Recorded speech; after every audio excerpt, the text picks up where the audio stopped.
Isang magandang umaga po muli sa ating mga kapatid. Salamat din sa aking mga followers. Salamat din po sa lahat.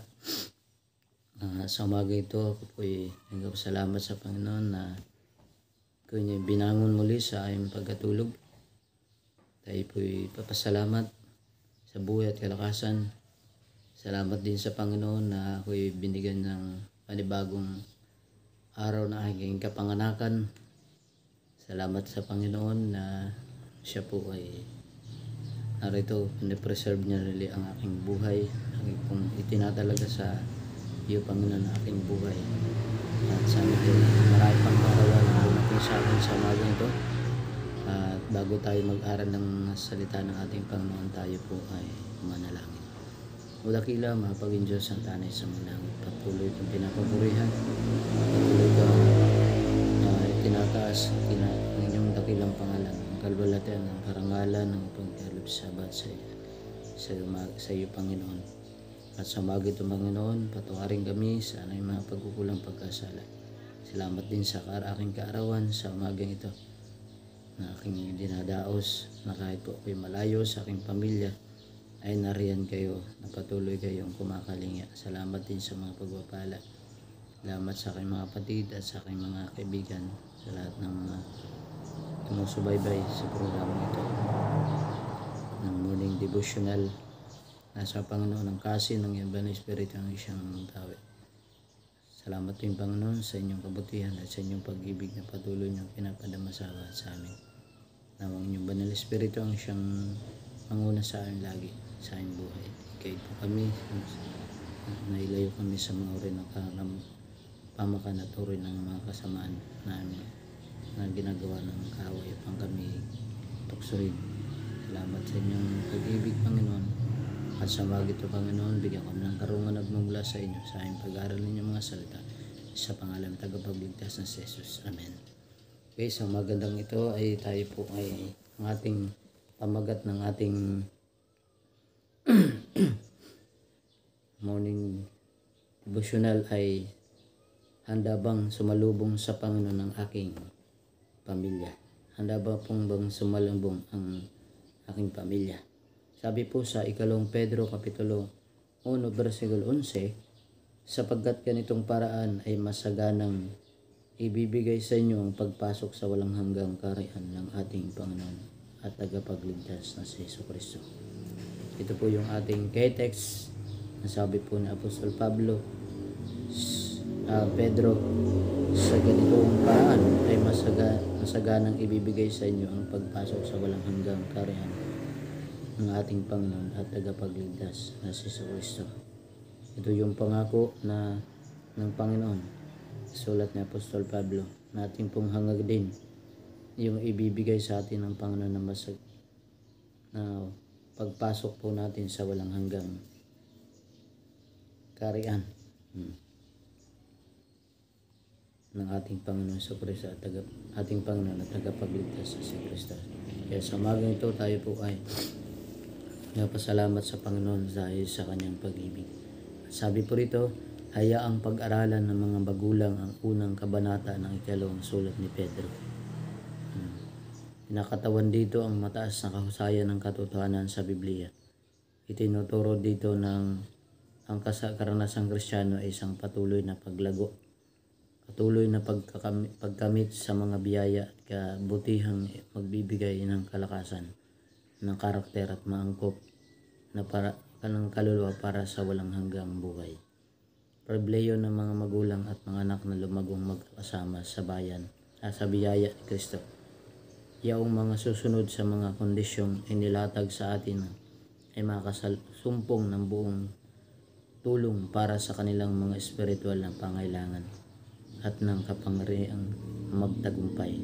Inaasahan ng Panginoon ang mga magulang na mabuhay ng masigasig at nagkakaisang pagsisikap sa pagsasanay ng kanilang mga anak para sa Kanya. Dapat nilang lilaningin sa tahanan ang mga biyaya ng Espiritu na sa lahat ng mga paraan ay kinikilala siya, na sa pamagitan ng pagpapabanal ng Espiritu ay nangako na gawin tayong sakdal sa bawat mabuting gawa.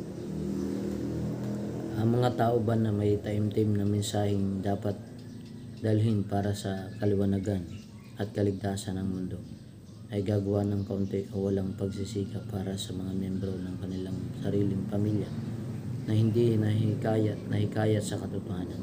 Papayagan ba ng mga magulang ng kanilang mga isipan ay matuon sa mga bagay na walang halaga sa pagkaligtas sa pinakamahalaga sa lahat ng nakatarungan? Handa bang aking pamilya na sumalubong sa Panginoon? Sasang-ayon ba sila sa mga dakilang katotohanan na siyang kasalukuyang katotohanan sa mga ibang tao, mga tao at lupain? Samantalang hinahayaan nila ang kanilang mga anak, ang kanilang pinakamahal na pag-aari, na magpatuloy na hindi nababalaan ng kanilang panganib at hindi handa para sa hinaharap. Hayaan ba ninyong nagkaroon ng malinaw na liwanag ukol sa kanilang tungkulin sa salita ng Diyos at sa pagkasi ng kanyang Espiritu, na lumipas ang mga taon na walang ginagawang tiyak ng mga pagsisikap upang iligtas ang kanilang mga anak? Naghihintay si Kristo para sa pakikiisa ng mga ahensya ng tao upang kanyang mapukaw ang mga puso ng ating mga anak at kabataan. Okay, ito po ang tanong sa ating pamagat ngayong umaga ito. Handa bang sumalubong sa Panginoon ang aking pamilya? Yun po yun ang tanong. Sa mga magulang po, ngayon na ating panahon, panawagan po ito sa atin na bilang mga magulang at mga anak at mga kabataan, na ating pong turuan ang ating mga anak sa pag-aaral ng salita ng Panginoon. Handa po ba tayong sumalubong sa ating Panginoon sa kanyang pagbabalik? Sapagkat ang sabi po sa ating memory text, ating pong babasahin, sapagkat sa ganitong paraan ay masaganang ibibigay sa inyo ang pagpasok sa walang hanggang kaharian ng ating Panginoon at tagapagligtas na si Jesucristo. Kalong Pedro Kapitulo 1 versikulo 11. Kaya ito po ang pribilehiyo sa umagang ito, natin pong turuan ng ating mga anak, mga magulang sa pamagitan ng kabutihan, ng kaayusan na magpapabanal po sa bawat sa atin sa pamagitan ng banal na Espiritu.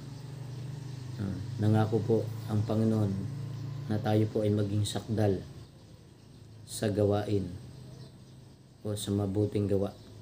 Bilang mga magulang, na tayo po ang maging huwaran sa ating mga anak, na sana po maging handa tayo sa pagsalubong sa pagdating ng ating Panginoon. Kaya sa umaga ito ang panawagan po sa atin, natin pong turuan ng ating mga anak, turuan ng ating mga kabataan, na sila po ang pinakang mana sa atin ng Panginoon at pinakatiwala sa atin ng mga anak, na sana sa mga anak din at mga kabataan na sana ay maligtas din kayo sa mga panahong ito.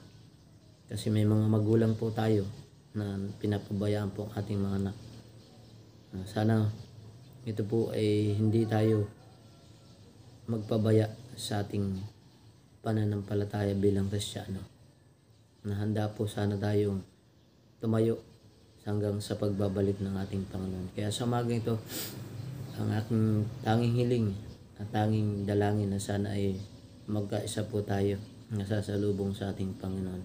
Kasi nasa huli pong tayong panahon na sana mga kapatid ay tayo ay maging handa. Ganun din sa aking mga followers na sana mapanood nyo po ito.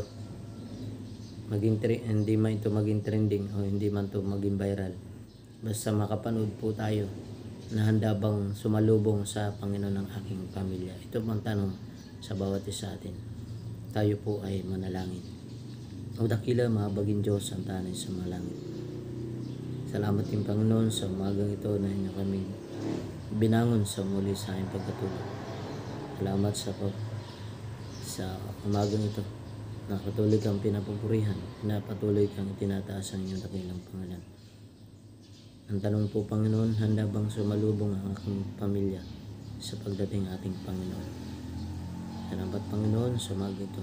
Patuloy na basbasa ng iyong banal na Espiritu ang bawat isa amin. Sana ito'y maging pagpapala din sa iba. At salamat din Panginoon sa kaarawan kong ito.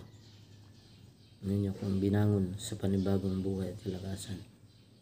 Sana Panginoon, ay pong itinatalaga sa iyo ang aking buhay, pati ng aking mga magulang at ang aking mahal na anak sa Alicia Pay Fernaldo. Sana Panginoon, palakin po siya na may katalaga. Panginoon, salamat sa inyong kabutihan at inyong pinagkalawad sa amin. Pagpalain po ang lahat ng mga gawa at aking mga kapatiran sa buong salibutang ito at sa lugar na ito na ligaya. Niling po Panginoon na ito silang kasiyahan ng iba na Espiritu. Anong marami po kung magkukulang, pagkakasala sa inyo, punan po kami. Punan po ako ng kakrunungan ng pumula sa inyo at aming pananampalataya. At samahangat po kong Panginoon at pagpalain ng bawat sa amin. Tanging samdalangin sa Panginoon Jesus. Amen. Isang magandang umagang muli sa ating mga kapatid na sana ay tayo ay pagpalain ng ating Panginoon. Babay po sa ating lahat and good morning.